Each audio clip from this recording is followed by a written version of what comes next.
ABN News International।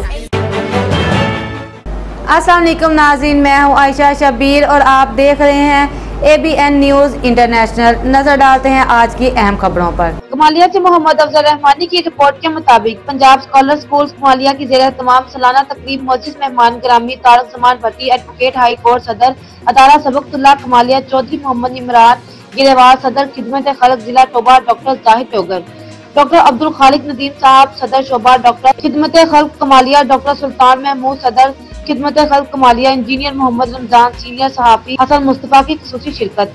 Position holder बच्चों को इनामात की तकसीम। पंजाब स्कॉलर स्कूल की खिदमात नुमाया मुकाम रखती है। 1 मार्च तक दाखिला और रजिस्ट्रेशन फ्री। वालिदैन से गुजारिश है कि विजिट करें और देखें हम कैसे तराशते हैं हीरे। मजीद खबरों और अपडेट्स के लिए देखते रहें ABN news international. Subscribe and keep watching ABN News International।